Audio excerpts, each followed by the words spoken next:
Mientras terminaba de decorar el pastel de cumpleaños de Patricio, mi hijo entró a la cocina riendo con una copa de champán en la mano y soltó las palabras que me helaron la sangre. Mamá, vendí tu casa por $3 millones ayer. Basta ya de mantener esa casa parada sin generar nada. La manga pastelera casi se me cae de las manos. Sentí un vacío en el estómago, como si me hubieran golpeado. Pero hijo, es mi herencia familiar, la casa que tu padre nos dejó, susurré apenas, con la voz quebrada. Él ni siquiera me miró a los ojos cuando respondió, era tu herencia, mamá. Ahora es nuestra inversión. En ese momento, Mónica, su esposa, entró a la cocina con otra botella de champán, riendo como si acabaran de ganar la lotería. Brindemos por las decisiones inteligentes, dijo ella levantando su copa. Yo solo sonreí en silencio, tragándome las lágrimas, terminando de decorar ese pastel mientras ellos celebraban haber destruido mi vida. Pero la mañana siguiente, mi hijo se pondría verde de pavor cuando descubriera lo que realmente había hecho. Si estás viendo esto, suscríbete y cuéntame de dónde me sigues, porque esta historia de traición y justicia apenas comienza.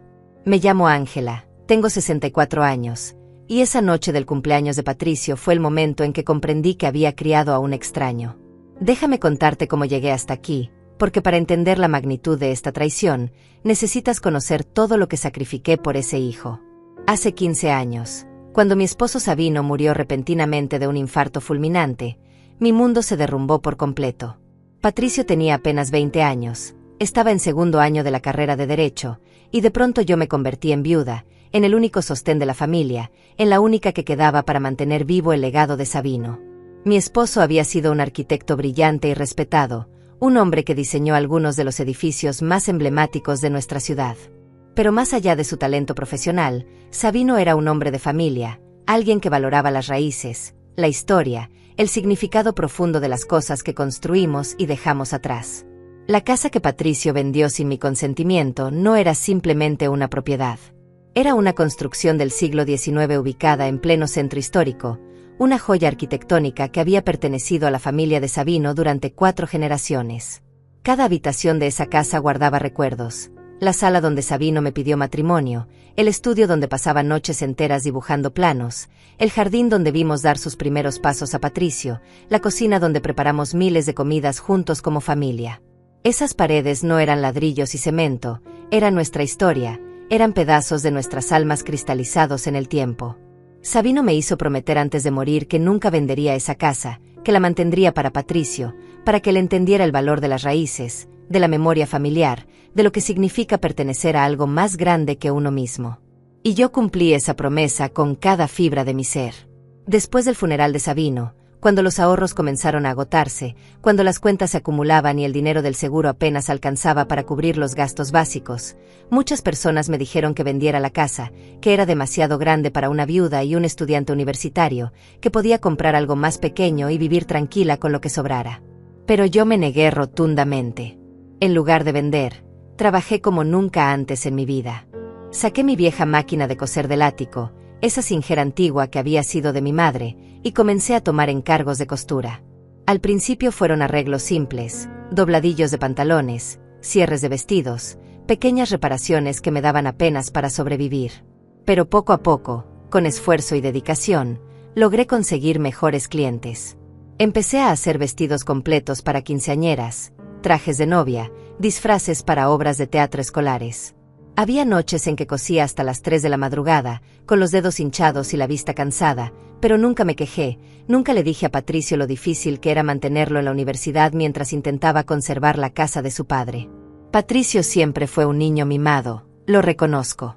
Tal vez fui yo quien lo malcrió, quien le dio todo sin enseñarle el valor del sacrificio.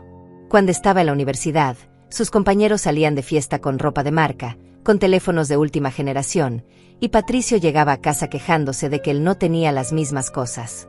Y yo, como tonta, me partía el lomo trabajando el doble para darle los caprichos que pedía, para que no se sintiera menos que los demás, para que pudiera graduarse con honores y convertirse en el abogado exitoso que su padre habría querido que fuera. Le pagué cursos extra, le compré los libros más caros, hasta le di dinero para un auto usado cuando se graduó, todo con el sudor de mi frente, todo cosiendo vestidos hasta que los ojos me ardían de cansancio. Y cuando conoció a Mónica hace 5 años, yo intenté alegrarme por él.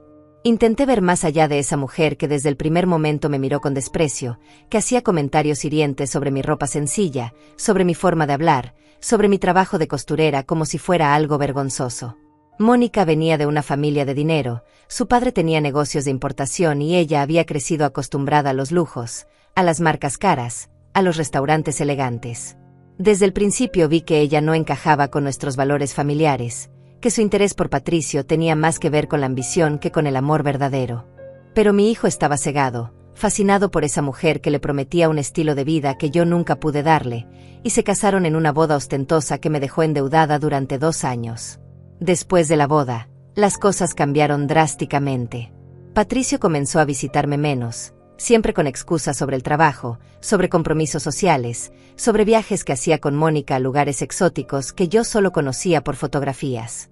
Cuando venían a la casa, Mónica recorría las habitaciones con esa mirada calculadora, haciendo comentarios sobre cuánto valía la propiedad, sobre lo bien ubicada que estaba, sobre el potencial comercial que tenía el terreno. «Ángela, esta casa vale una fortuna y tú aquí viviendo sola como una ermitaña», me decía con esa sonrisa falsa que tanto detestaba. «Podrías vender y vivir cómoda el resto de tu vida, sin tener que seguir trabajando con esa máquina de coser antigua». Pero yo siempre me negaba, siempre les recordaba que esa casa era el último regalo de Sabino, que era la herencia que le dejaría a Patricio cuando yo ya no estuviera, que tenía un valor sentimental que ninguna cantidad de dinero podría reemplazar. Hace 6 meses, Patricio llegó a mi casa con una carpeta llena de documentos y una expresión seria que intentaba parecer profesional. «Mamá, necesito que firmes estos papeles», me dijo poniéndolos sobre la mesa del comedor.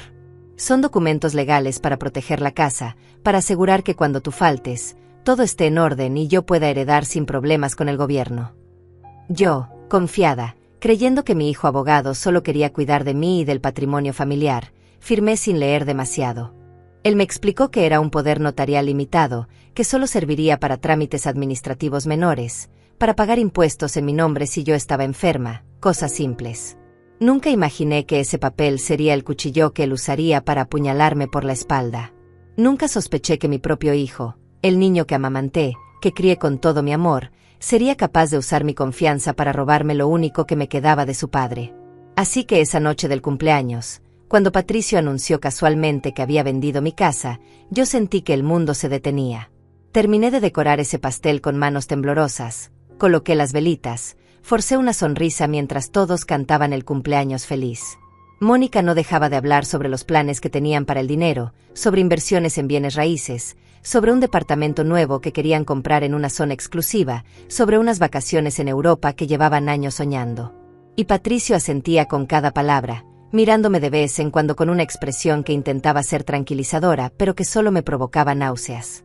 «Mamá, no te preocupes, obviamente vamos a cuidar de ti», dijo mientras cortaba el pastel. «De hecho, ya hablamos y decidimos que puedes mudarte con nosotros. Tenemos un cuarto de servicio que está desocupado, es pequeño pero suficiente para una persona sola». Un cuarto de servicio. Mi hijo me estaba ofreciendo un cuarto de servicio después de vender la casa por la que su padre trabajó toda su vida, la casa que yo mantuve con sangre y lágrimas durante 15 años. Sentí una bola de fuego en el pecho, una mezcla de rabia, dolor y humillación que nunca había experimentado antes. Pero no dije nada en ese momento. Solo asentí con la cabeza, murmuré un gracias casi inaudible, y me retiré temprano con la excusa de que me sentía cansada. Esa noche no dormí absolutamente nada. Me quedé despierta en mi cama, en mi casa, la casa que ya no era mía, mirando el techo y preguntándome en qué momento había fallado como madre, en qué momento mi hijo se había convertido en este ser egoísta y cruel que era capaz de destruir a su propia madre por dinero. A la mañana siguiente, Patricio llegó temprano con cajas de mudanza y una sonrisa que intentaba parecer amable pero que se veía completamente falsa. «Vamos, mamá, hay que empezar a empacar tus cosas. Los nuevos dueños toman posesión en 2 semanas y necesitamos dejar todo listo». 2 semanas. Me estaba dando 2 semanas para abandonar el hogar donde había vivido más de 30 años, donde había criado a mi hijo, donde cada rincón guardaba un recuerdo de Sabino. Comencé a empacar como en un trance, envolviendo los platos que habían sido del ajuar de bodas, guardando las fotografías familiares, desmontando poco a poco los pedazos de mi vida. Mónica apareció a media mañana, revisando los muebles como si estuviera en una subasta, decidiendo que se llevarían ellos y que donarían o tirarían a la basura. Este sofá antiguo no sirve, Ángela, está pasado de moda, dijo señalando el sofá donde Sabino y yo habíamos pasado miles de noches viendo películas. Y esta mesa del comedor está muy rayada, mejor la donamos. Cada palabra suya era una puñalada. Pero lo peor llegó 3 días después, cuando me mudé oficialmente a su casa. El cuarto de servicio era aún más pequeño de lo que había imaginado. Apenas cabía una cama individual, un pequeño armario y nada más. No tenía ventanas, solo un tragaluz diminuto por donde entraba una luz triste y grisácea. El baño que debía usar estaba al final del pasillo y tenía que compartirlo con la empleada doméstica que venía 2 veces por semana.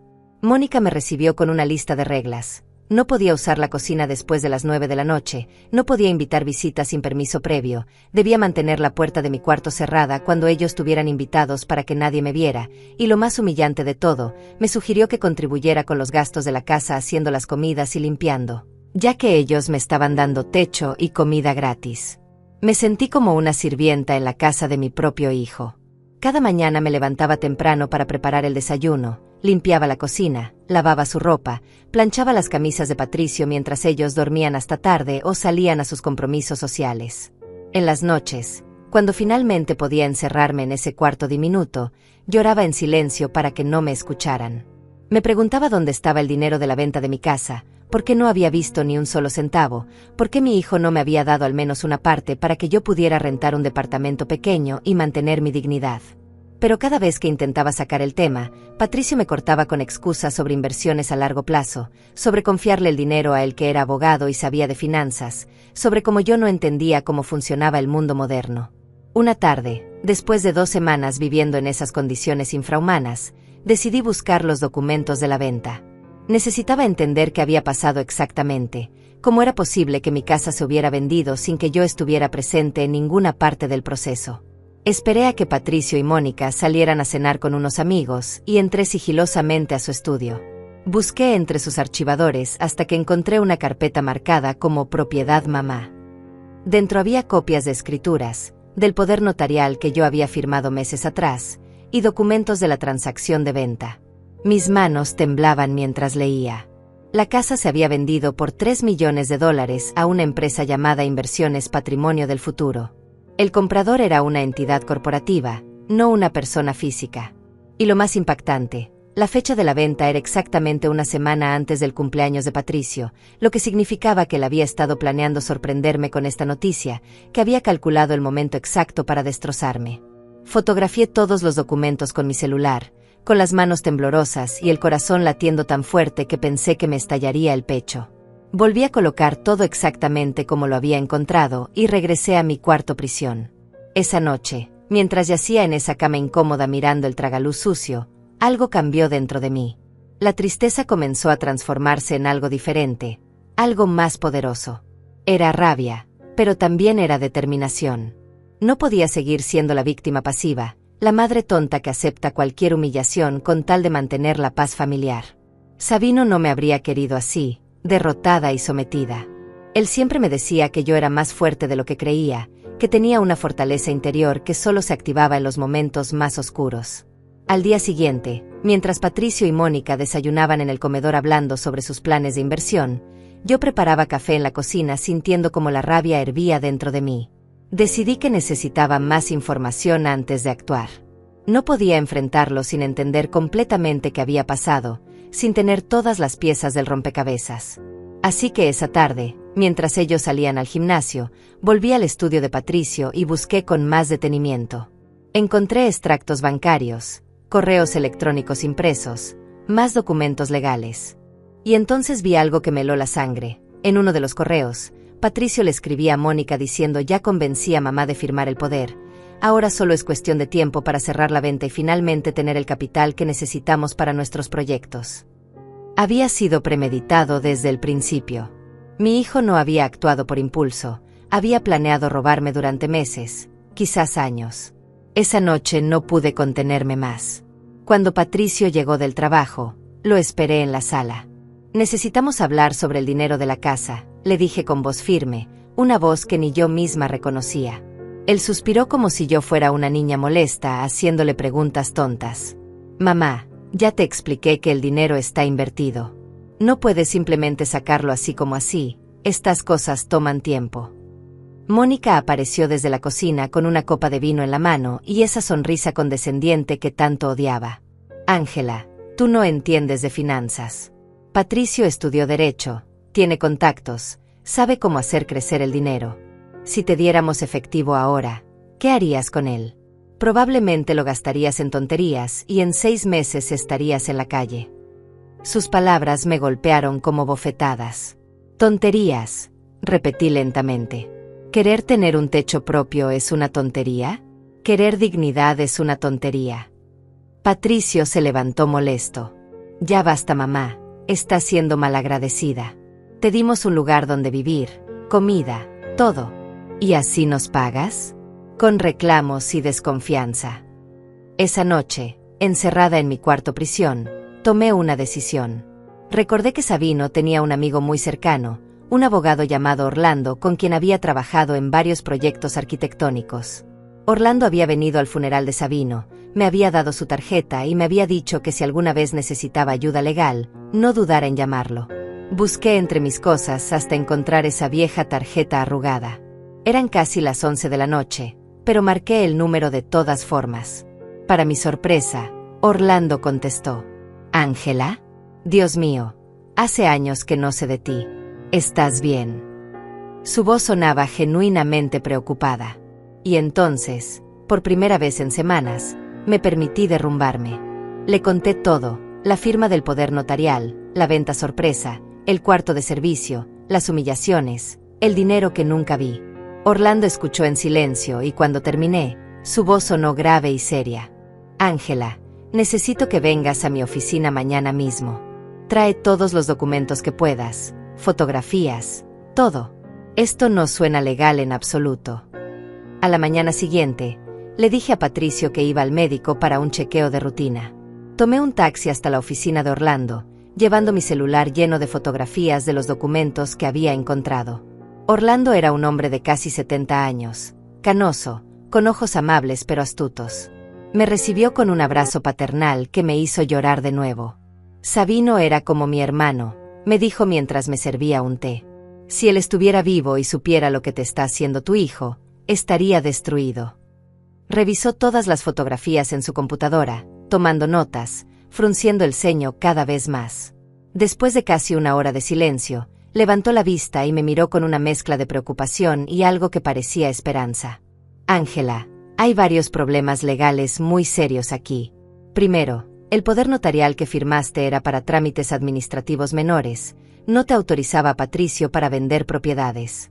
Segundo, aunque tuviera ese poder, la ley requiere que en ventas de bienes inmuebles de alto valor, el propietario original debe estar presente o al menos firmar documentos específicos ante notario.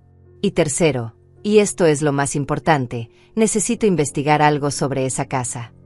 Orlando hizo algunas llamadas mientras yo esperaba nerviosa, retorciendo un pañuelo entre mis manos.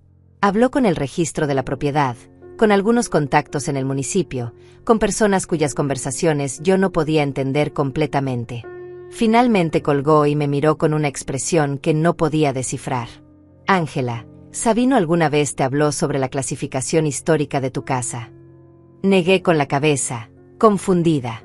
Orlando continuó. Tu casa está registrada como patrimonio arquitectónico de la ciudad desde hace 20 años. Sabino mismo gestionó esa clasificación porque quería proteger el edificio de demoliciones o modificaciones estructurales. Eso significa que cualquier transacción de venta de esa propiedad requiere aprobación del Departamento de Conservación Histórica del municipio, además de múltiples firmas y documentos específicos. Si Patricio vendió esa casa sin pasar por esos trámites, la venta es completamente nula e ilegal. Sentí como si me hubieran quitado un peso enorme de encima, pero al mismo tiempo el miedo se apoderó de mí. ¿Qué significa eso exactamente?, pregunté con voz temblorosa. Orlando se inclinó hacia adelante, con expresión seria. Significa que tu casa técnicamente sigue siendo tuya. La venta no tiene validez legal. Pero también significa que Patricio, como abogado, sabía perfectamente que lo que estaba haciendo era ilegal. Esto no es solo un malentendido familiar. Ángela, Esto es fraude. La palabra quedó flotando en el aire entre nosotros. Fraude. Mi hijo había cometido fraude. Orlando continuó. Necesito que me autorices a investigar más a fondo. Quiero saber quién es realmente esa empresa Inversiones Patrimonio del Futuro que supuestamente compró tu casa. Quiero ver los registros bancarios de la transacción. Y quiero entender por qué Patricio hizo esto, porque algo me dice que hay más bajo la superficie. Le di a Orlando autorización completa para investigar. Él me dijo que no volviera a buscar documentos en casa de Patricio, que no levantara sospechas, que actuara normal mientras él reunía evidencia sólida. Esto puede tomar algunas semanas, pero te prometo que llegaremos al fondo del asunto. Sabino me hizo prometer que cuidaría de ti si algo le pasaba, y aunque llegué tarde, no voy a fallarte ahora. Salí de su oficina sintiéndome diferente. Ya no era solo una víctima llorando en un cuarto oscuro.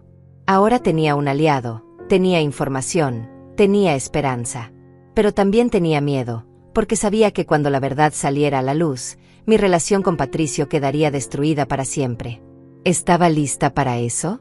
¿Estaba lista para aceptar que mi hijo, la persona que más había amado en este mundo, era un criminal que me había traicionado?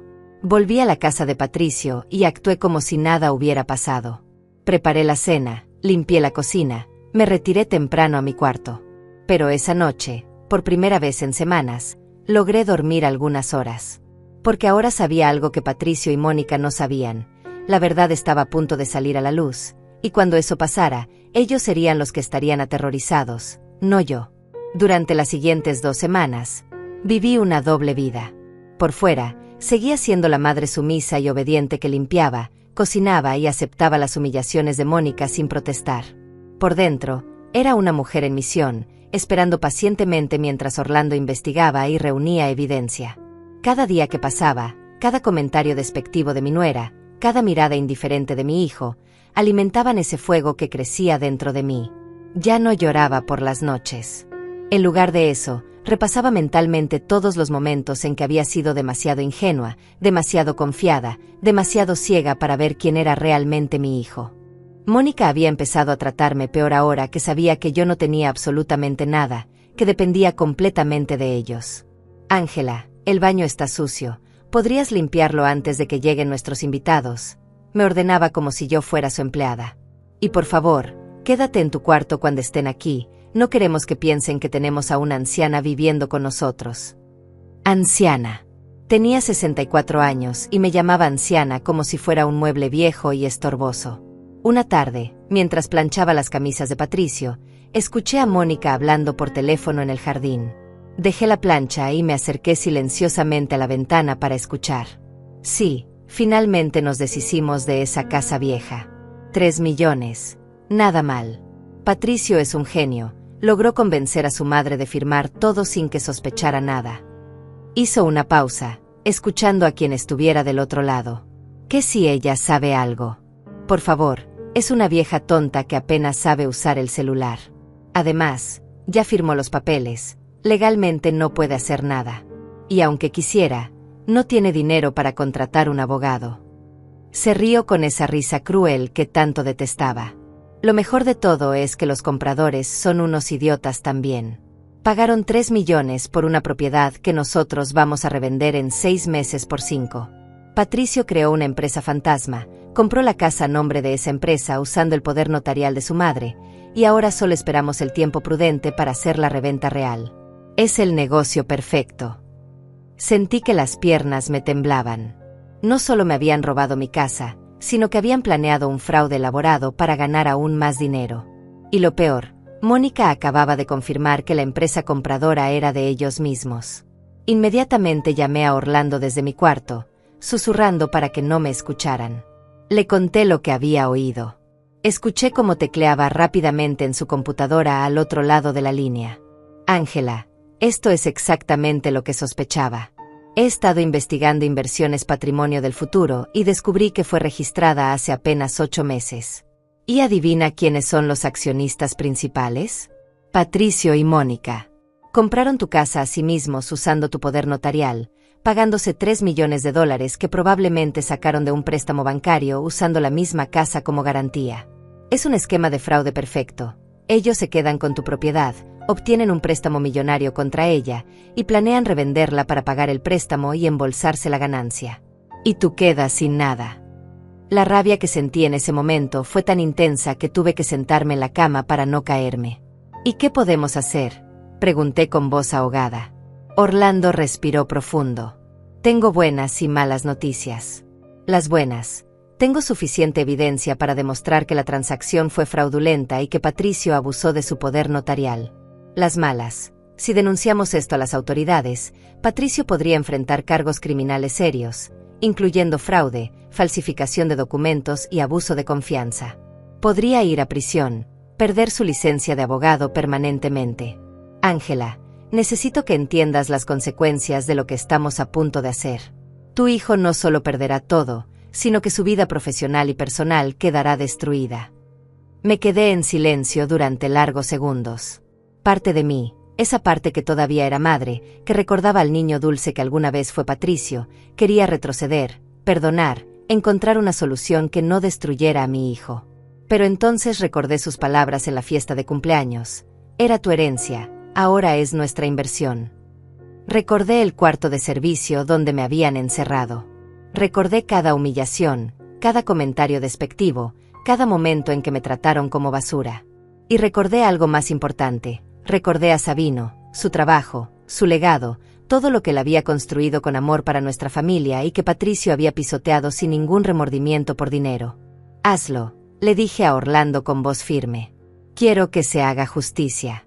No puedo permitir que salga impune de esto. Si lo hago, le estaré enseñando que está bien destruir a las personas que te aman, que está bien robar, mentir y manipular para obtener lo que quieres. Sabino no crió a un hijo así, y yo no voy a proteger al monstruo en que se convirtió. Orlando me explicó el plan.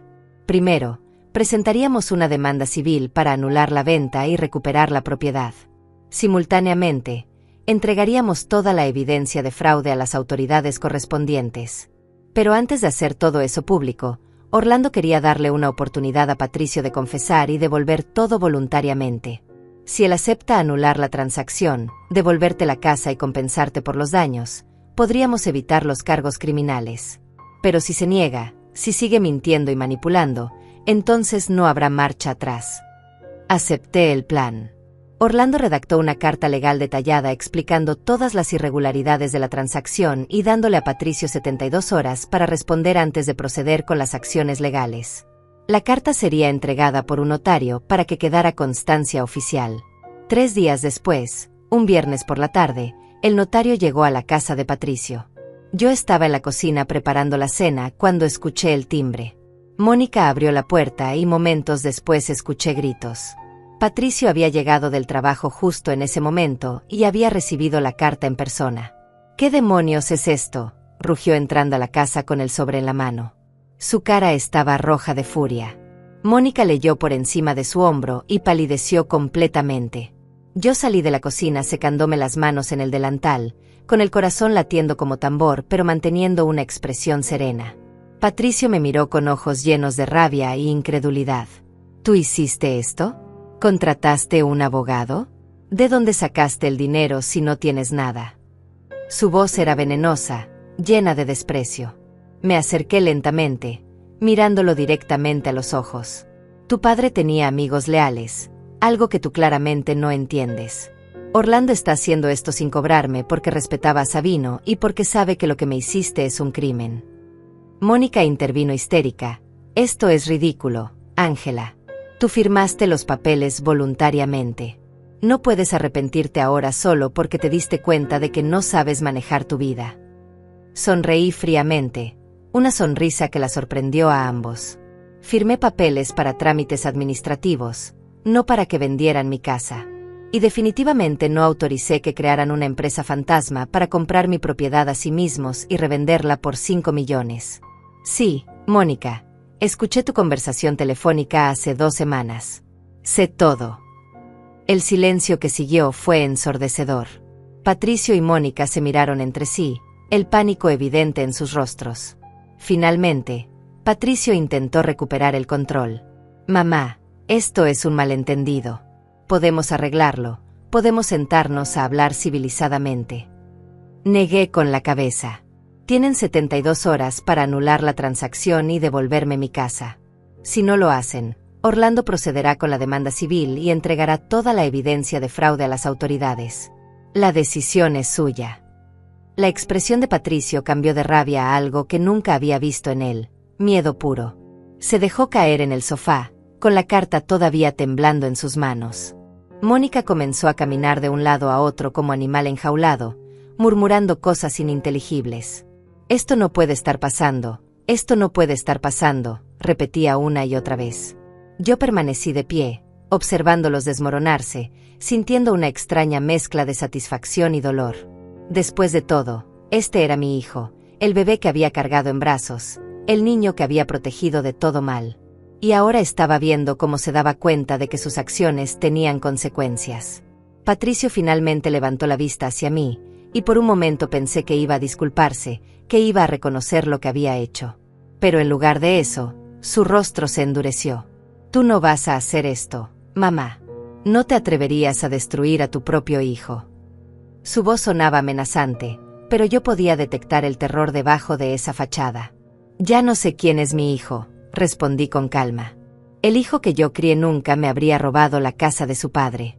El hijo que yo crié nunca me habría encerrado en un cuarto de servicio y tratado como basura. Así que no, Patricio, tú ya destruiste a ese hijo hace mucho tiempo.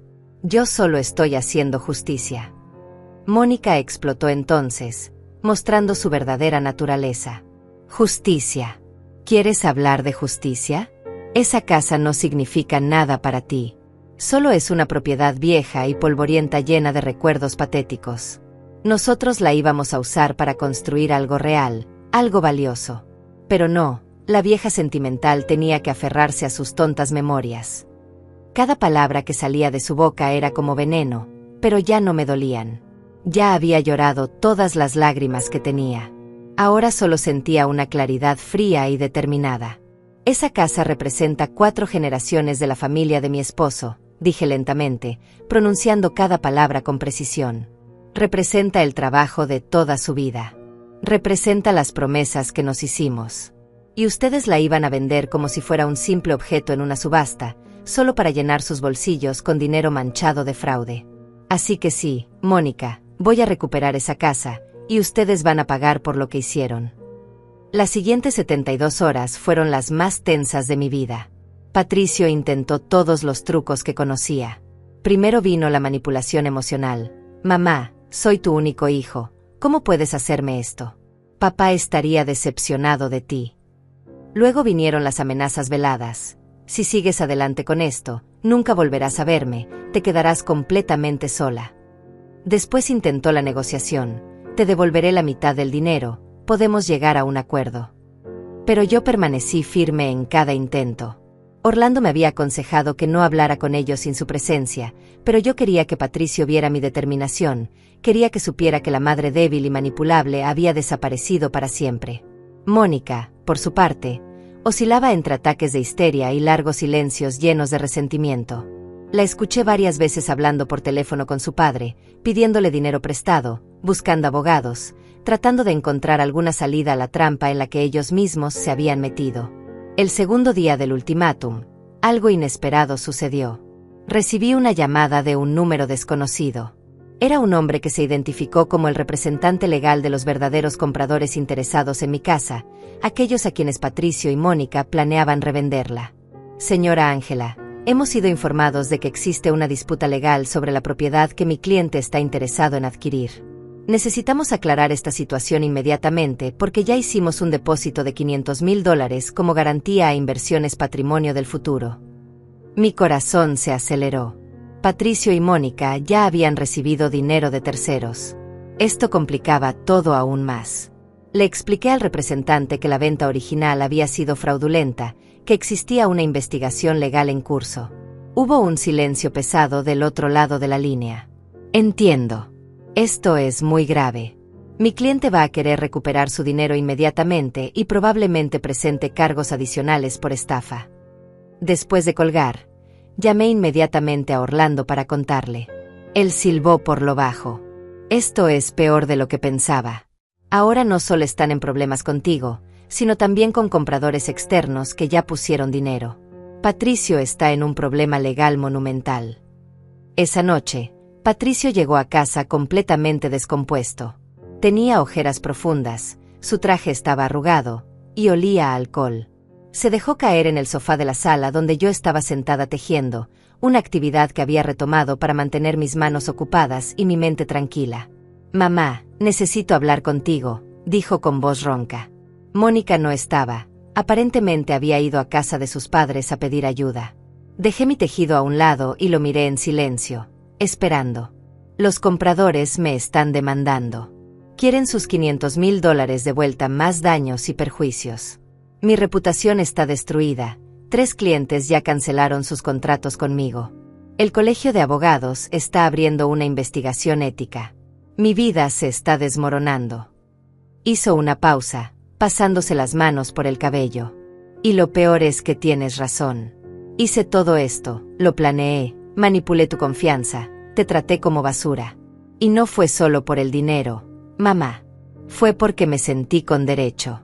Sentí que merecía esa casa más que tú, que merecía el dinero que representaba porque yo era el exitoso, el profesional, el que había estudiado y trabajado duro. Sus palabras me golpearon, pero había algo diferente en su voz esta vez. Ya no era la arrogancia de antes, ni la manipulación calculada. Sonaba genuinamente destrozado. ¿Y sabes qué es lo más irónico?, continuó con una risa amarga. Que todo este tiempo creí que era mejor que tú. Que tú eras solo una costurera simple que no entendía el mundo moderno. Pero tú construiste una vida honesta, trabajaste duro sin robarle a nadie, mantuviste tu dignidad incluso cuando te traté como basura. Y yo, con todo mi título universitario y mi licencia de abogado, me convertí en un criminal. En un ladrón que le robó a su propia madre. Se cubrió el rostro con las manos y comenzó a llorar. No eran lágrimas de manipulación, eran lágrimas de verdadero arrepentimiento. Sentí algo moviéndose dentro de mi pecho, ese instinto maternal que nunca muere completamente sin importar cuánto daño te haya hecho tu hijo. Me acerqué y me senté junto a él, pero no lo toqué. Todavía no estaba lista para eso. Patricio, dije suavemente, tu padre siempre decía que un hombre se define no por sus errores, sino por cómo los enfrenta. Cometiste un error terrible, uno que tiene consecuencias legales y morales enormes. Pero todavía tienes una opción. Puedes seguir mintiendo, manipulando, tratando de escapar de las consecuencias. O puedes enfrentar lo que hiciste con valentía, aceptar el castigo y tratar de redimirte. Él me miró con ojos rojos e hinchados. Ya es muy tarde para eso, ¿no? Ya destruí todo. Negué con la cabeza lentamente. No, todavía tienes tiempo. El ultimátum vence mañana al mediodía. Si antes de eso vienes con Orlando y conmigo, si firmas todos los documentos necesarios para anular la transacción, si devuelves el dinero a los compradores y aceptas cooperar completamente con cualquier investigación, entonces tal vez, solo tal vez, podamos encontrar una forma de que no vayas a prisión. No puedo prometerte que no perderás tu licencia temporalmente o que no tendrás que pagar multas enormes, pero al menos no estarás tras las rejas. Patricio se quedó mirando al vacío durante largos minutos. Finalmente asintió despacio. Mónica me va a dejar cuando sepa que voy a devolver todo. Su padre ya me odia, me culpa por meter a su hija en este lío. Voy a perder todo, mi matrimonio, mi carrera, mi reputación, mi dinero. Hice una pausa antes de responder. Tal vez. Pero recuperarás algo más importante. Tu integridad. Tu alma. La posibilidad de mirarte al espejo sin sentir vergüenza. Y quién sabe, Patricio, tal vez en el fondo de todo este desastre encuentres a la persona que realmente eres, no la persona que Mónica y la ambición te convirtieron. Esa noche, por primera vez en semanas, Patricio y yo tuvimos una conversación real. Me contó cómo la presión de Mónica por tener un estilo de vida lujoso lo había llevado a tomar decisiones cada vez más cuestionables. Cómo había racionalizado el robarme la casa diciéndose que yo no la necesitaba, que él la usaría mejor, que algún día me compensaría. Cómo cada mentira había llevado a otra mentira más grande hasta que ya no podía ver la salida. A la mañana siguiente, Patricio se levantó temprano y me pidió que lo acompañara a la oficina de Orlando. Mónica había regresado durante la madrugada y cuando se enteró de lo que él planeaba hacer, estalló en una furia monumental. «Eres un idiota. Mi padre consiguió un abogado dispuesto a pelear esto. Podemos ganar, podemos encontrar tecnicismos legales, podemos hacer que esto desaparezca. Pero no, prefieres arrastrarte ante tu madre como un perro. Patricio la miró con una expresión que nunca le había visto, una mezcla de tristeza y liberación. Mónica, cometí un crimen. No hay tecnicismo legal que cambie eso. Usé un poder notarial de forma fraudulenta, creé una empresa fantasma para comprar la propiedad de mi madre a mí mismo, recibí dinero de terceros bajo falsas pretensiones. Si peleo esto y pierdo, lo cual es casi seguro, voy a ir a prisión por años. Si coopero ahora, tal vez pueda salvaguardar algo de mi futuro. Mónica se rió con amargura. No hay futuro para nosotros si devuelves todo. ¿Lo entiendes? Mi padre invirtió dinero en este proyecto confiando en ti. Los $500,000 que recibimos de los compradores ya los gastamos en el departamento nuevo que compramos. ¿De dónde vamos a sacar ese dinero para devolverlo? Fue entonces cuando comprendí la verdadera magnitud del desastre.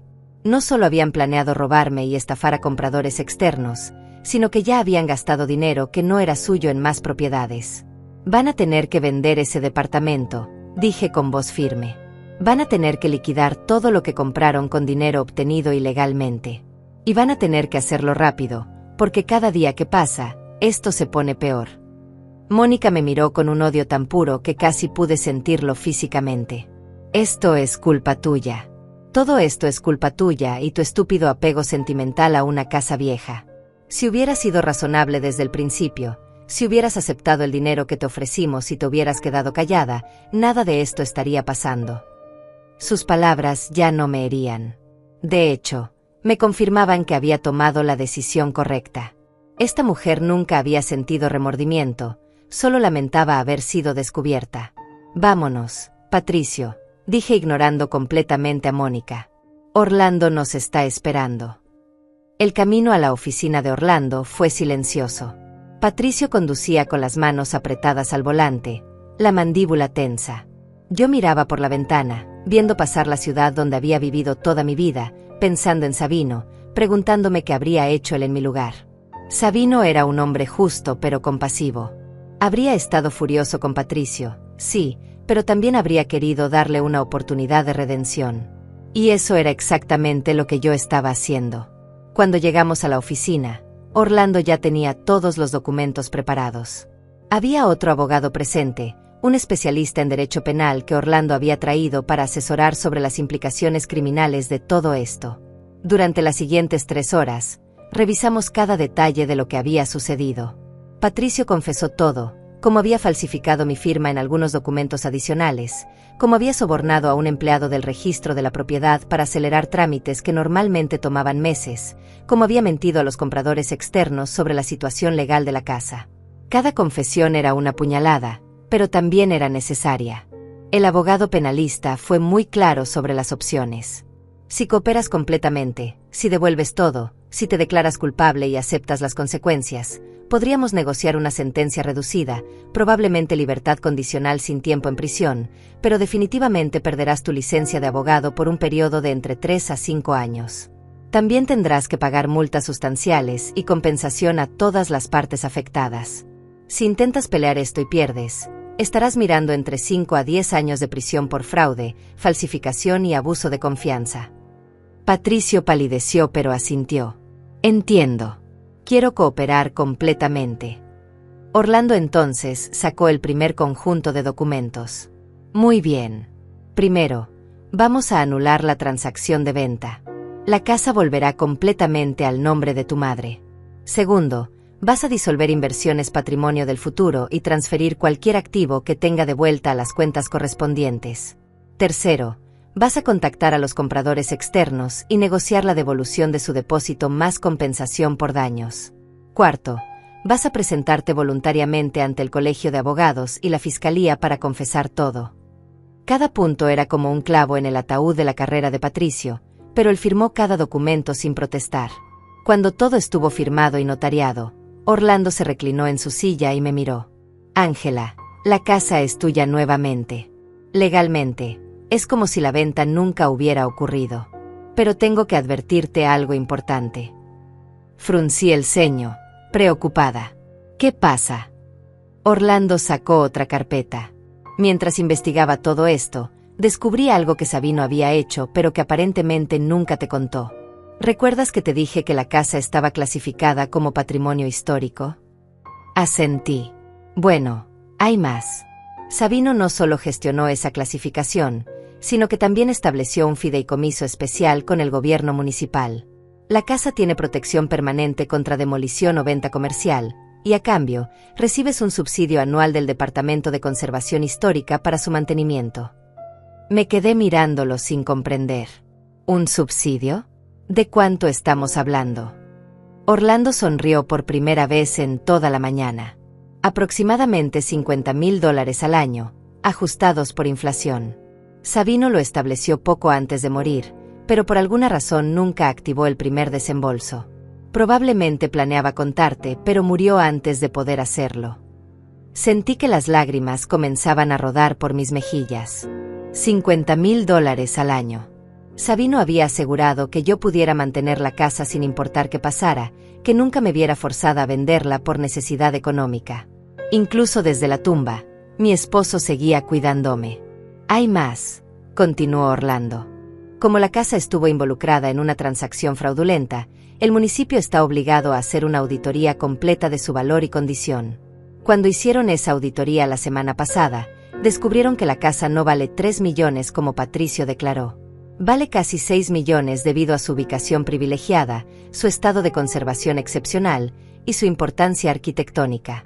Patricio no solo te robó, sino que te robó por la mitad de lo que realmente valía tu propiedad. La ironía era casi cómica.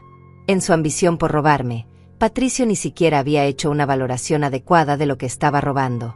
Miré a mi hijo, que tenía la cabeza entre las manos. Parte de mí sentía lástima, pero otra parte, la parte que había sido humillada y traicionada, sentía una satisfacción fría al ver que la justicia estaba prevaleciendo. Los días siguientes fueron un torbellino de actividad legal. Patricio tuvo que vender el departamento que había comprado con el dinero de los compradores externos, aunque lo vendió con pérdida porque necesitaba el dinero rápido. Mónica lo abandonó oficialmente, presentando papeles de divorcio y culpándolo públicamente de haberla engañado sobre la legalidad de sus negocios, como si ella no hubiera estado involucrada en cada paso del fraude. El padre de Mónica, furioso por haber perdido el dinero que había invertido confiando en Patricio, también presentó una demanda civil separada. Era como ver un castillo de naipes derrumbarse en cámara lenta. El Colegio de Abogados suspendió la licencia de Patricio de forma inmediata mientras investigaban formalmente las acusaciones. Varios de sus clientes lo demandaron por mala praxis. Su nombre apareció en los periódicos locales, abogado acusado de defraudar a su propia madre. La humillación pública fue devastadora para él. Una tarde, mientras Patricio empacaba sus cosas para mudarse a un apartamento pequeño que era lo único que podía pagar ahora, se acercó a mí. Yo estaba en la sala, revisando los documentos del subsidio histórico con Orlando. Mamá, sé que no tengo derecho a pedirte nada, pero puedo hacerte una pregunta. Levanté la vista hacia él. Se veía demacrado, había perdido peso, tenía el rostro marcado por el estrés. ¿Por qué no me dejaste ir a prisión? Podrías haberme destruido completamente, podrías haber buscado la venganza máxima. ¿Por qué me diste esta oportunidad? Lo miré durante largo rato antes de responder. Porque a pesar de todo lo que hiciste, a pesar del dolor que causaste, todavía eres mi hijo. Y porque tu padre me enseñó que la justicia no es lo mismo que la venganza. La justicia restaura el equilibrio, la venganza solo perpetúa el dolor. Estás perdiendo mucho, Patricio, tu matrimonio, tu carrera, tu reputación, tu dinero. Pero todavía tienes tu libertad y todavía tienes la oportunidad de reconstruir tu vida sobre bases honestas. Eso es más de lo que muchas personas en tu situación tendrían. Él asintió lentamente, con lágrimas en los ojos. No merezco tu perdón, pero voy a pasar el resto de mi vida tratando de merecerlo. No respondí. No estaba lista para perdonar, y tal vez nunca lo estaría completamente. Pero al menos ahora había consecuencias, había justicia, había una oportunidad para que ambos sanáramos. 2 semanas después de que todos los documentos legales fueran finalizados, volví a mi casa. Mi verdadera casa. La casa que Sabino había diseñado con sus propias manos, La casa donde habíamos construido una familia, la casa que había estado a punto de perder para siempre. Cuando abrí la puerta principal, el olor familiar me golpeó como una ola, madera antigua, el perfume de las flores del jardín que entraba por las ventanas, ese aroma único que solo tu hogar verdadero tiene. Caminé lentamente por cada habitación, tocando las paredes, recordando. Aquí Patricio había dado sus primeros pasos. Allí Sabino y yo habíamos bailado en nuestro aniversario número 20. En esa esquina había estado el árbol de Navidad cada diciembre durante 30 años. Cada rincón contaba una historia, y todas esas historias eran mías nuevamente. Me senté en el sofá de la sala, ese mismo sofá que Mónica había querido tirar por estar pasado de moda, y lloré. Pero esta vez no eran lágrimas de dolor, eran lágrimas de alivio, de gratitud, de victoria silenciosa. Orlando vino a visitarme al día siguiente con más noticias. El Departamento de Conservación Histórica aprobó tu solicitud de subsidio. El primer cheque de $50,000 llegará en 2 semanas. Además, quieren hablar contigo sobre un proyecto especial. Fruncí el ceño, curiosa. ¿Qué tipo de proyecto? Orlando sonrió. Están creando un programa para restaurar y preservar casas históricas en el centro de la ciudad. Quieren usar tu casa como el proyecto piloto, un ejemplo de cómo mantener la arquitectura histórica mientras se le da un uso moderno y productivo. Te darían fondos adicionales para la restauración completa, alrededor de $200,000, con la condición de que permitas que estudiantes de arquitectura y conservación visiten la casa periódicamente como parte de sus estudios. La idea me emocionó inmediatamente. Sabino habría amado eso, ver su trabajo inspirando a nuevas generaciones de arquitectos. Acepto, dije sin dudarlo. Pero tengo una condición propia. Orlando levantó las cejas. ¿Cuál? Respiré profundo, porque lo que estaba a punto de proponer era algo que había estado pensando durante días. Quiero convertir parte de la casa en un taller de costura para mujeres mayores. Un lugar donde puedan aprender el oficio, donde puedan generar ingresos, donde puedan tener comunidad y propósito. La idea había nacido de mi propia experiencia. Durante todos esos años después de la muerte de Sabino, la costura no solo había sido mi sustento económico, había sido mi salvación emocional. Me había dado propósito cuando me sentía perdida, me había dado independencia cuando podría haberme rendido, me había conectado con docenas de mujeres que se convirtieron en amigas y clientas. Y ahora, con los recursos que tenía, podía compartir ese regalo con otras mujeres que quizás estaban pasando por situaciones similares. Viudas, abandonadas, mujeres mayores que la sociedad había decidido que ya no tenían nada que ofrecer. Orlando me miró con admiración. Ángela, eso es brillante. Y creo que puedo ayudarte a conseguir más fondos a través de programas de emprendimiento social. Esto podría ser algo realmente grande. En las siguientes semanas, trabajamos en el plan. La casa tenía 3 pisos. El primero sería mi espacio personal de vivienda. El segundo se convertiría en el taller de costura con 10 estaciones de trabajo equipadas con máquinas industriales. El tercero sería un espacio de exhibición y venta donde las mujeres podrían mostrar y vender sus creaciones. La noticia de lo que había sucedido con Patricio se había esparcido por el vecindario, y aunque algunos me miraban con lástima, otros me buscaban con respeto. Siempre supimos que eras más fuerte de lo que parecías, me dijo doña Matilde, mi vecina de toda la vida, una mujer de 70 años que había quedado viuda recientemente. ¿Es verdad que vas a abrir un taller de costura? Cuando le confirmé, sus ojos se iluminaron. ¿Aceptarías enseñarme? Siempre quise aprender, pero mi esposo decía que era pérdida de tiempo. Ahora que está muerto, tengo todo el tiempo del mundo y ningún propósito. Matilde se convirtió en mi primera alumna.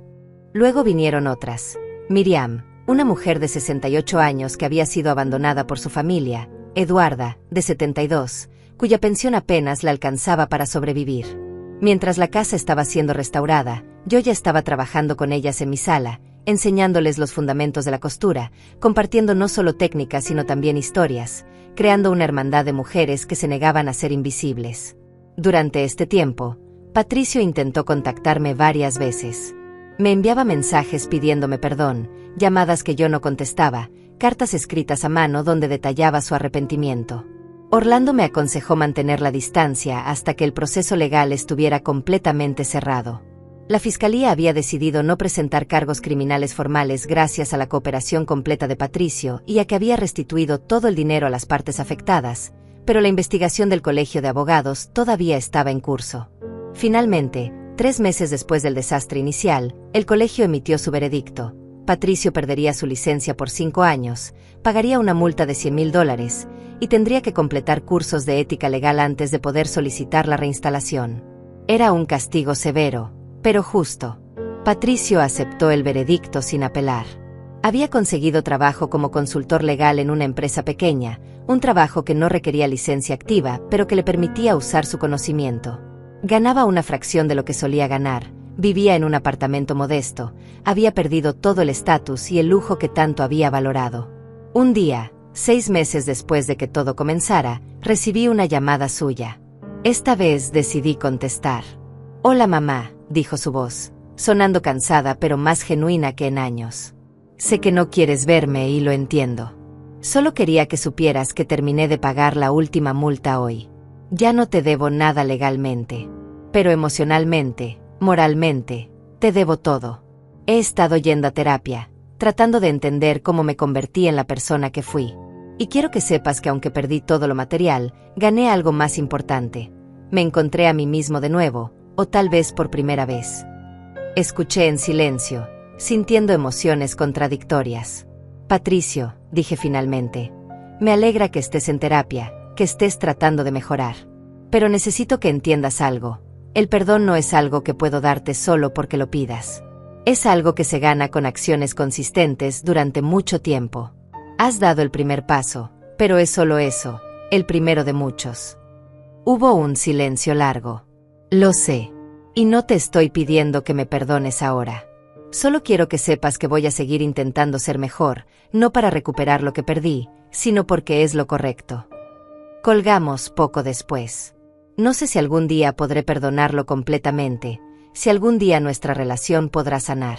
Pero al menos ahora había honestidad entre nosotros, había consecuencias reales para sus acciones, había una posibilidad de algo auténtico en lugar de la relación tóxica y manipuladora que habíamos tenido. Mientras tanto, yo tenía mi propia vida que reconstruir, y lo estaba haciendo de una forma que me llenaba de orgullo. El taller de costura abrió oficialmente en el otoño.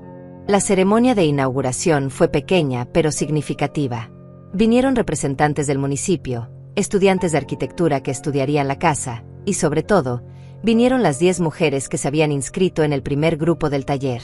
Matilde, Miriam, Eduarda y 7 más, todas con historias de abandono, viudez, rechazo social, todas buscando un propósito y una comunidad. Orlando dio un discurso emotivo sobre la resiliencia, sobre cómo convertir el dolor en propósito. Y luego me tocó hablar a mí. Me puse de pie frente a todas esas mujeres, frente a Orlando, frente a los funcionarios del municipio, y sentí que las palabras fluían desde un lugar profundo dentro de mí. Hace un año, yo era una mujer invisible. Una viuda que cosía en silencio, que aceptaba humillaciones, que había perdido su voz en algún momento entre criar a un hijo y sobrevivir sola. Mi propio hijo me robó la casa que su padre construyó con amor, me encerró en un cuarto de servicio, me trató como si fuera un estorbo.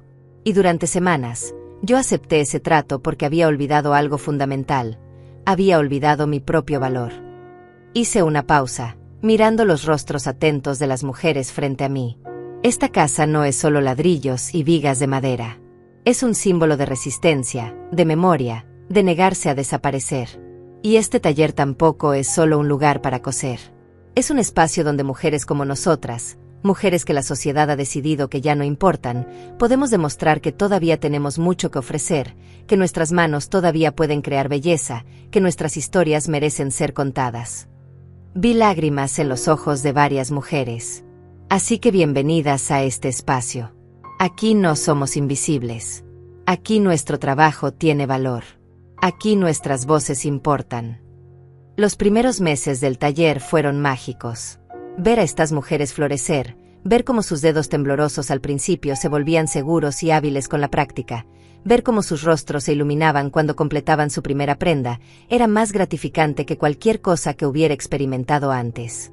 Matilde resultó tener un talento natural para el diseño. Sus creaciones eran elegantes y modernas, con toques de tradición que las hacían únicas.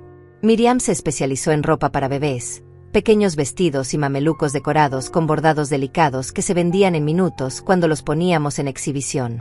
Eduarda, con su paciencia infinita, se convirtió en la experta en arreglos complejos, reparando prendas que otras consideraban imposibles de salvar. Cada mujer encontró su nicho, su especialidad, su forma única de expresarse a través de la tela y el hilo. Y lo más importante, encontraron comunidad. Las mañanas en el taller se llenaban de risas, de historias compartidas, de consejos mutuos, de una hermandad que solo pueden hacer cuando mujeres que han sufrido se juntan y deciden sanar juntas. El proyecto llamó la atención de medios locales. Un periódico hizo un artículo sobre la mujer que convirtió la traición de su hijo en un negocio de empoderamiento. Una estación de radio me entrevistó.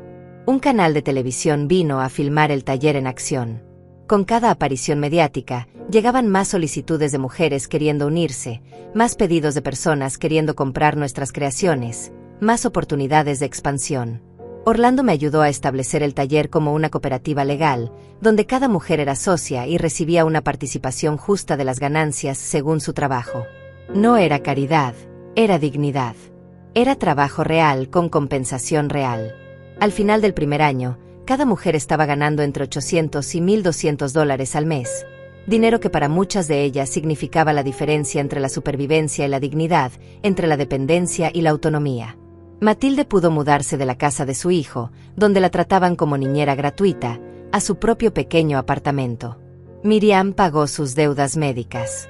Eduarda comenzó a ahorrar para visitar a sus nietos que vivían en otro país. Durante este tiempo, mantuve un contacto mínimo con Patricio. Él me enviaba mensajes ocasionales contándome sobre su progreso en terapia, sobre su trabajo, sobre cómo estaba aprendiendo a vivir con menos y encontrando que era más feliz así. Yo respondía brevemente, cordialmente, pero manteniendo distancia. No estaba lista para más. Orlando me advirtió que era normal, que el proceso de sanar una traición tan profunda tomaba años, no meses. Pero algo comenzó a cambiar en mí cuando llegó el aniversario de la muerte de Sabino. Como cada año, fui al cementerio con flores, pero esta vez también llevé fotografías del taller, de las mujeres trabajando, de la casa restaurada en todo su esplendor. Me senté junto a su tumba y le hablé como siempre hacía. Lo logramos, amor. La casa sigue en pie. Está más hermosa que nunca. Y no solo eso, está viva, está llena de propósito, está ayudando a personas. Sé que estarías orgulloso. Mientras hablaba, sentí una presencia detrás de mí. Me volteé y vi a Patricio parado a unos metros de distancia, con flores en las manos, claramente sin saber si acercarse o no. Lo miré durante largo rato. Se veía diferente. Más delgado, sí, pero también más suave de alguna manera. Ya no tenía esa arrogancia en los hombros, esa dureza en la mandíbula. Se veía más humano, más real. Hice un gesto invitándolo a acercarse. Él se acercó lentamente y colocó sus flores junto a las mías.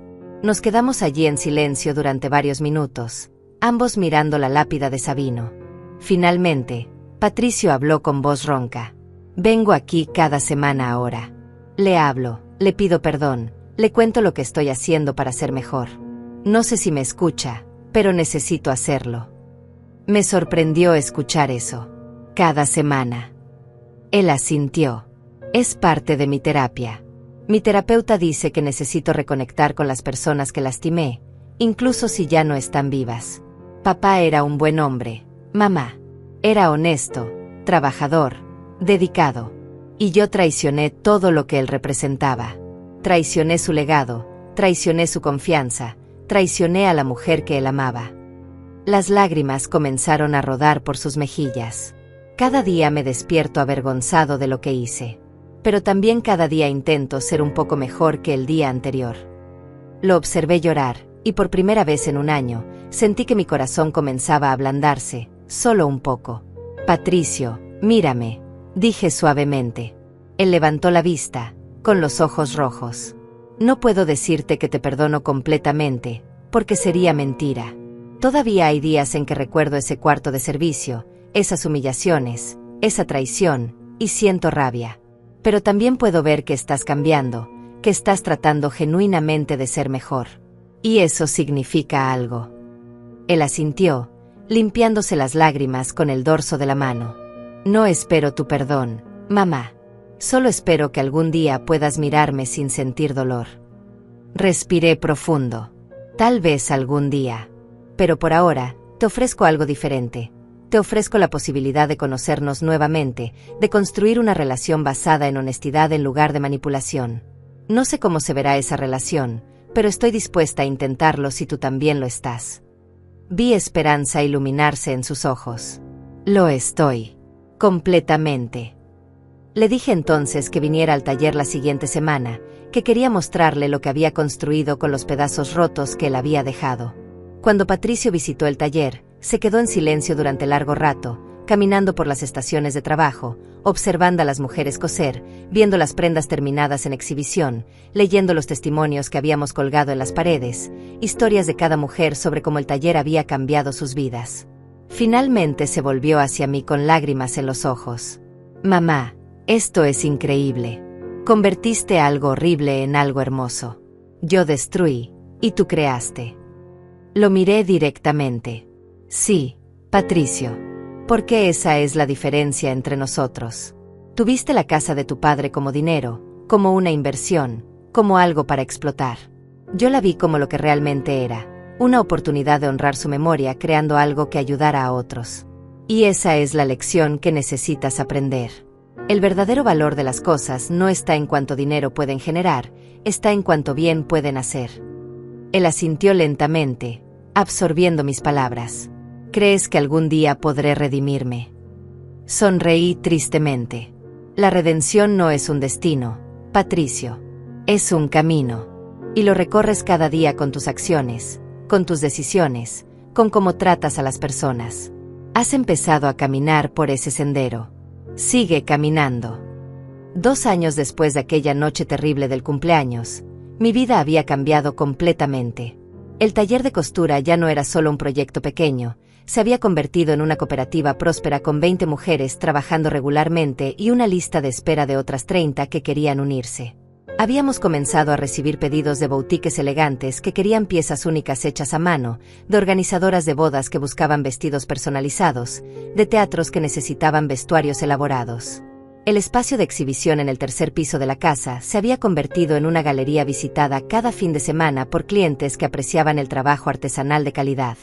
Pero más allá del éxito comercial, lo que más me llenaba de orgullo era ver la transformación de las mujeres. Matilde ahora daba talleres de diseño a jóvenes estudiantes, compartiendo décadas de sabiduría acumulada. Miriam había publicado un libro de patrones para ropa de bebé que se vendía en librerías especializadas. Eduarda se había convertido en mentora de las nuevas integrantes, enseñándoles no solo técnicas de costura, sino también lecciones de vida sobre resiliencia y dignidad. La casa misma se había transformado en un símbolo para el vecindario. El programa de conservación histórica la había restaurado completamente, revelando detalles arquitectónicos que habían estado ocultos bajo capas de pintura durante décadas.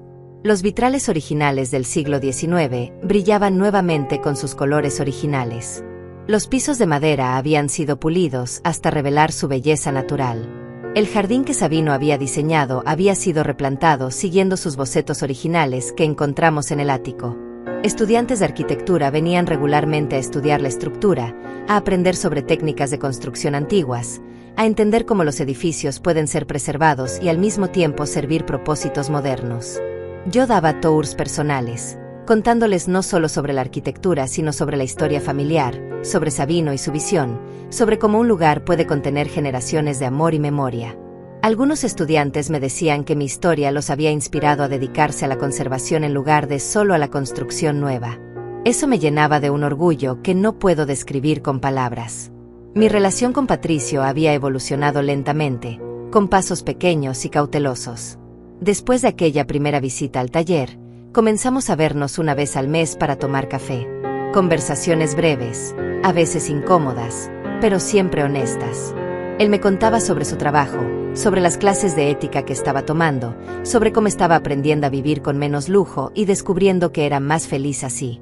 Me contó que había comenzado a hacer trabajo voluntario en una clínica legal gratuita, ayudando a personas de bajos recursos con problemas legales básicos. Es irónico, me dijo una vez con una sonrisa triste. Pasé años persiguiendo clientes ricos que podían pagarme miles de dólares por hora, y ahora las conversaciones más significativas que tengo son con personas que no pueden pagarme nada pero que realmente necesitan ayuda. Yo escuchaba, observaba, buscaba señales de sinceridad o manipulación. Gradualmente, comencé a creer que el cambio era real, que el hijo arrogante y egoísta estaba siendo reemplazado por alguien más humilde y consciente. Un día, aproximadamente 2 años y medio después del inicio de todo, Patricio llegó a nuestro café mensual con una expresión diferente. Parecía nervioso, pero también esperanzado. «Mamá, tengo algo que contarte. Conocí a alguien».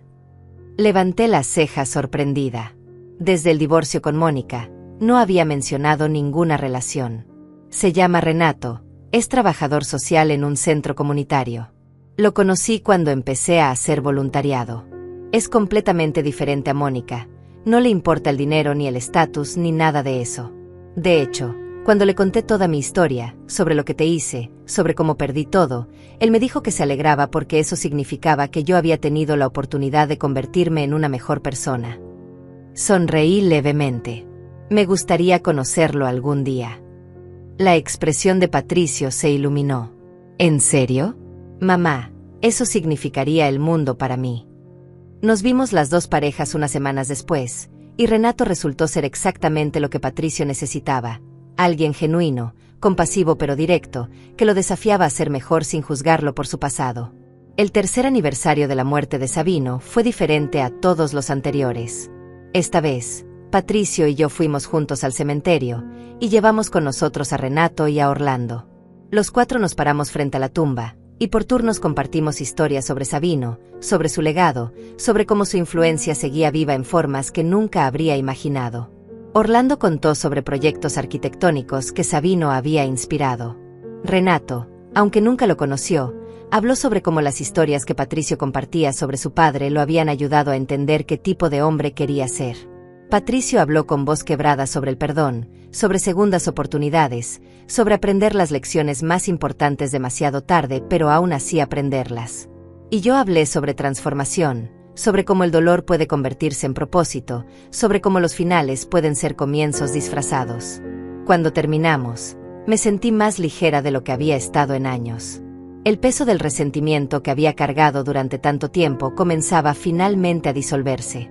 No se había ido completamente, tal vez nunca se iría del todo, pero ya no me definía. 6 meses después, en una tarde soleada de primavera, organicé un evento especial en el taller. Invité a todas las mujeres de la cooperativa, a Orlando, a funcionarios del municipio que habían apoyado el proyecto, a estudiantes de arquitectura, a clientes habituales, y por primera vez, invité oficialmente a Patricio y a Renato. El evento era una celebración del tercer aniversario del taller, pero también era algo más. Era el lanzamiento de una fundación que había estado planeando durante meses. La Fundación Sabino estaría dedicada a ayudar a mujeres mayores a iniciar sus propios negocios, proporcionando microcréditos, capacitación y mentoría. Parte de las ganancias del taller irían a financiarla, junto con donaciones que habíamos conseguido de empresas locales y del gobierno. Cuando anuncié el proyecto, hubo aplausos y lágrimas.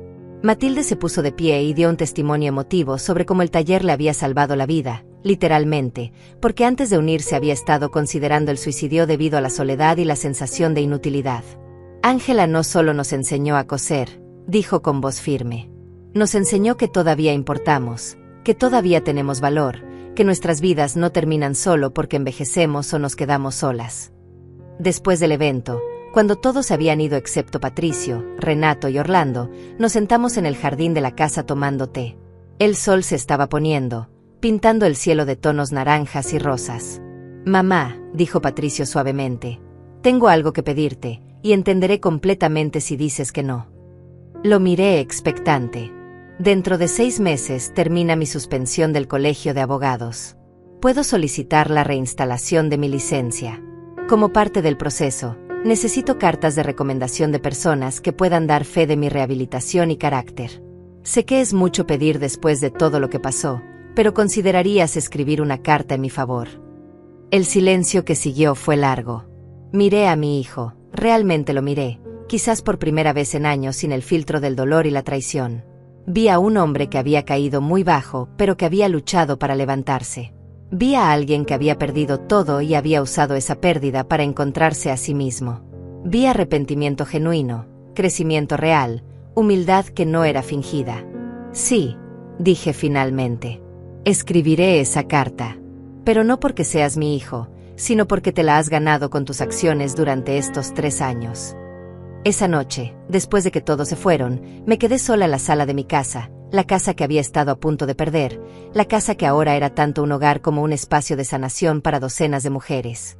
Pensé en el viaje que había hecho desde aquella terrible noche del pastel de cumpleaños hasta ahora. Había sido traicionada de la forma más cruel posible por la persona que más amaba. Había sido humillada, robada, tratada como basura. Había tocado fondo en ese cuarto de servicio oscuro. Pero no me había quedado allí. Había luchado, había buscado justicia, había recuperado lo que era mío. Y más importante aún, había transformado esa experiencia horrible en algo hermoso y significativo. El taller no existiría si Patricio no me hubiera traicionado. La fundación no existiría. 20 mujeres no tendrían empleos dignos y comunidad. Yo no habría descubierto esta fortaleza dentro de mí que ni siquiera sabía que existía. No justifico lo que él hizo, nunca lo haré. Pero puedo reconocer que a veces las peores traiciones nos llevan a nuestras mejores versiones. Me acerqué a la ventana y miré hacia la calle. Esta casa, que Sabino construyó con amor, que yo defendí con todo lo que tenía, seguía en pie. No solo seguía en pie, estaba prosperando, estaba viva, estaba cumpliendo un propósito más grande de lo que cualquiera de nosotros había imaginado.